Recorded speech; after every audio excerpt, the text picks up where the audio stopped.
Shots fired, a 6-hour standoff, and snipers take out the shooter. But now, people are upset. Shots fired, 6-hour standoff, suspect shot and killed. What's the problem? Let's talk about it. Welcome to Escaping the Echo Chamber. We're talking today about Tekle Sundberg, young man who appears to have been suffering from a mental health crisis, during which he had a standoff with police that lasted about 6 hours, maybe over 6 hours, and eventually the police shot and killed him. Okay, he's mentally ill and dangerous. Mentally ill and dangerous. If he's mentally ill and dangerous, what do? I'm here in New York.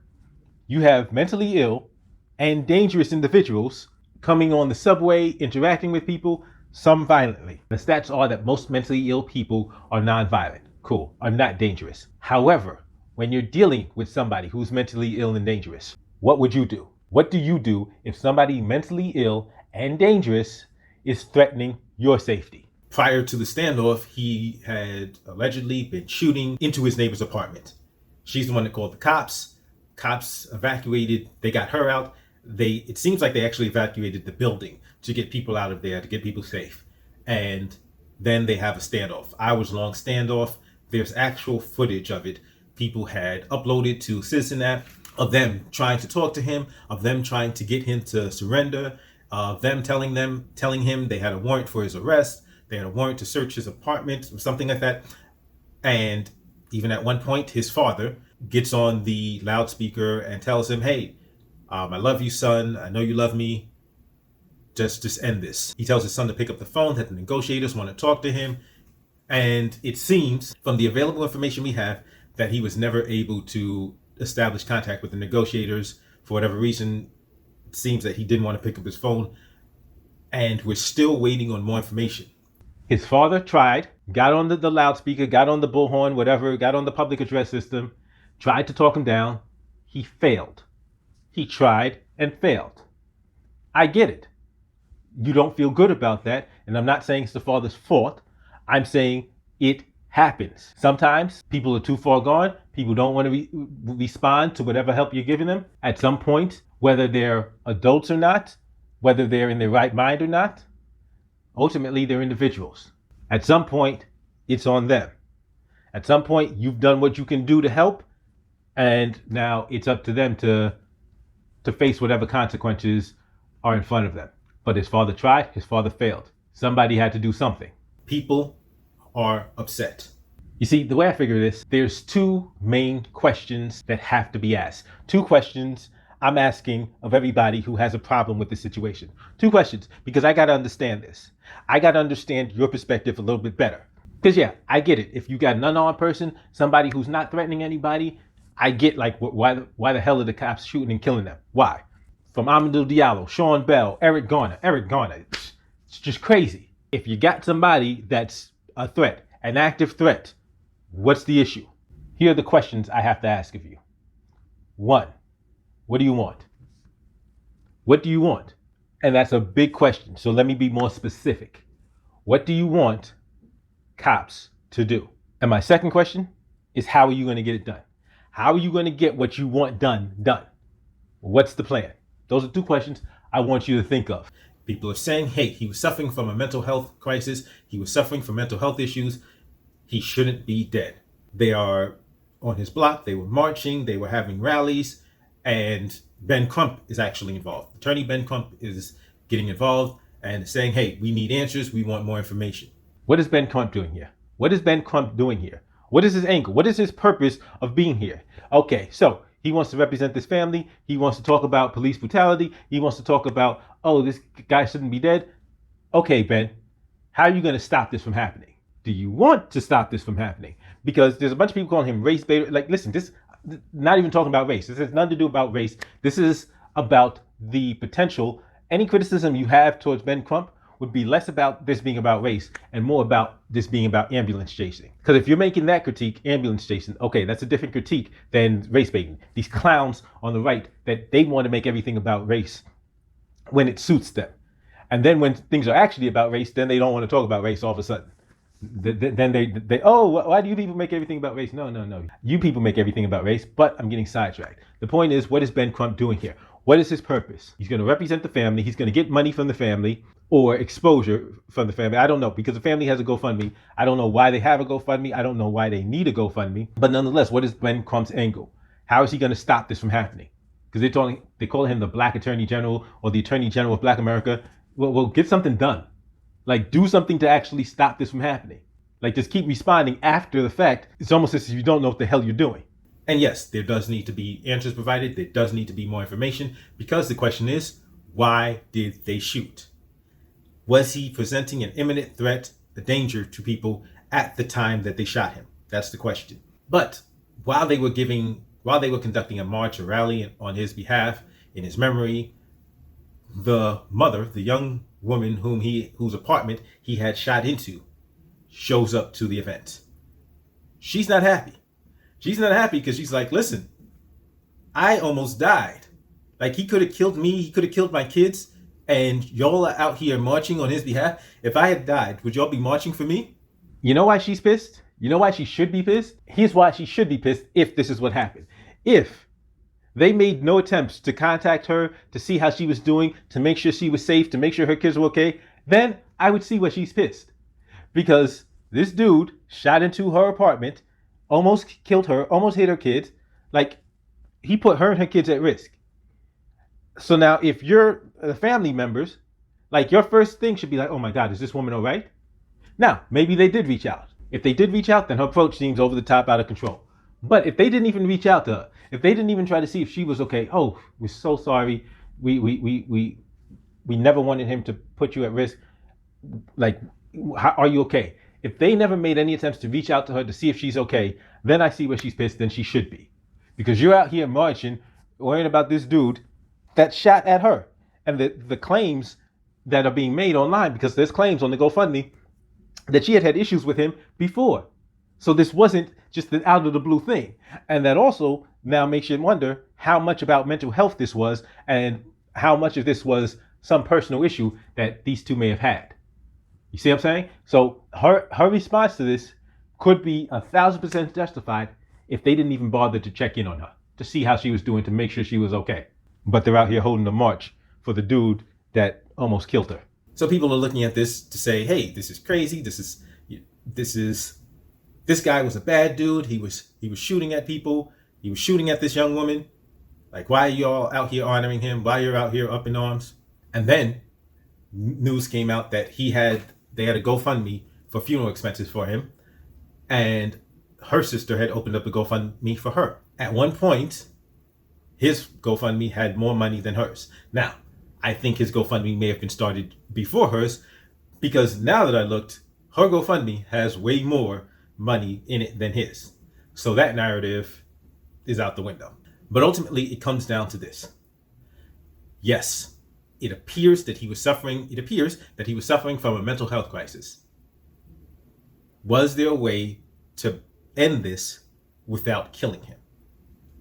Why did the snipers choose to shoot at the time that they chose to shoot? Now I want to address the questions. What do you want cops to do? What do you want cops to do? If you've got a situation where somebody is an active threat, what do you want cops to do? Do you want cops to just sit back and do nothing? You want cops to just wait? Because if that's what you want cops to do, then why do you even want cops there? Tell the cops, don't even show up. We got this. And like I said, there's some of us that believe that. There's some of us that have no problem abolishing the police. I'm one of those people. I have no problem abolishing the police.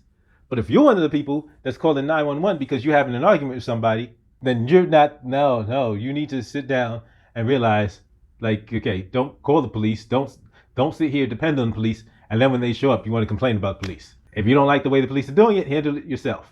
Point blank period. There's a real simple solution. One of the issues I have is the people that need the police, that say they need the police, that want to empower the police, and at the same time complain about police. Because I'm complaining about police. I don't want cops to exist. I don't want the police to exist. I don't need government to exist. But that's me. But if you're saying, oh, save us, you're giving them a reason to exist. So make a choice. Make a decision. Either wake up and say, okay, I'll handle this myself, and then great, we can work together and make them obsolete. Or if you're gonna depend on them, just depend on them and shut the hell up. Because I'm tired of hearing people complaining about the people that they've empowered. Like, you've created this problem. You're creating this monster because you keep depending on it and asking for it to save you and to be more involved in our lives. So if you're going to keep asking for this monster to get bigger, to have more funding, to be more involved in every facet of our lives, I'm going to need you to shut the hell up when they do what they do. Because that's the natural progression. You want them to have the power over life and death. And then you get mad when they exercise the power that you've given them over lives and deaths. And how are you going to get it done? How are you going to get it done? You want change. You want the killings to stop. How are you going to get it done? Marching? You think marching through the streets is going to get it done? You think typing on Twitter, F the police, that's going to get it done? That's not going to get jack shit done. It's not. So now, if you actually want to get some change, you got to be serious about some change. You actually have to be serious about getting the work done to effectuate that change. It's not going to happen easily because these cops, these police unions, it's a whole business. And public safety is not the heart of this business. Trust me, public safety is not the heart of their business. These police unions are some very powerful unions, and they want to survive. They want to continue enriching themselves. The police themselves want to keep enriching themselves. Oh, give us some more overtime. Give us a reason to be on overtime. More crime? Awesome. But if you want things to actually change, it's going to take more than just playing around on Twitter. You're actually going to have to step up to the plate and get some work done.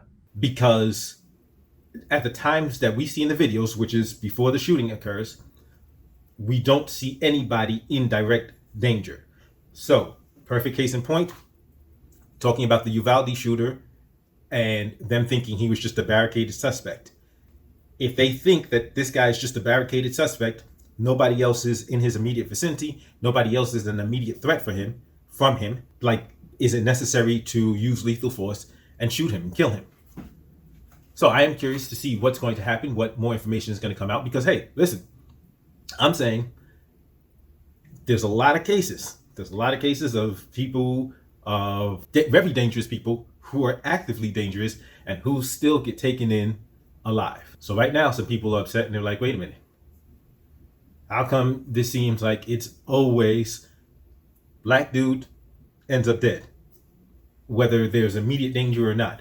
Why isn't the same courtesy being given? Why aren't the same rules being followed, the same rules of engagement being followed when we're dealing with a black suspect versus a white suspect? Do me a favor. Stop asking for equal treatment. We just want to be treated equally. Stop saying that stupid shit, because it's stupid shit. Let me tell you why it's stupid shit. Because white people are getting killed by police too. You may not be paying attention to the news enough to realize it, but white people are getting killed by the police too. So stop asking for stupid shit like treat us equally. Because that doesn't mean that we're going to get treated better. That just means they're going to just start killing more white people. Stop asking for equal treatment. Say, if you want police to stop killing us, just say, we want police to stop killing us. We want police to leave us alone. We want the government out of our lives. We want the government to stop micromanaging our affairs. If that's what you want, say that's what you want. Stop asking for stupid stuff like we want equal treatment. Because that equal treatment will not be them treating us this well. It'll be them just treating everybody like absolute garbage. And then we'll get treated worse. And then we'll get treated worse still anyway. And you'll say, oh, please, white people rarely get killed. And you'll name the Buffalo shooter. You'll name other school shooter from Parkland. You'll name Dylan Roof. You say, see, the white dudes that didn't get killed. I say, Ashley Babbitt, unarmed woman trespassing. Unarmed woman trespassing, killed by police. And the left cheered it. The left cheered it. Same people that pretend that they care about police brutality are cheering that and got a bunch of you to cheer for it too.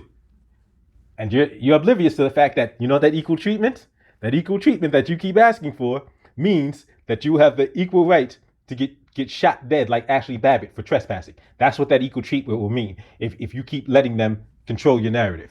But it's not just Ashley Babbitt. Hunter Pertain, Ben Crump. We want to talk about Ben Crump. Ben Crump was also involved. And Sharpton, where was the right then? I really want to wonder, where was the right then? Because they say, oh, why is this always about race? White kid killed by police. Actually tried to help protect the cop at a traffic stop from his car. His car is rolling backwards. He's trying to stop his car from rolling backwards. Cop shoots him. Hunter Pertain. Okay? Then, what's the other guy's name? Ripley.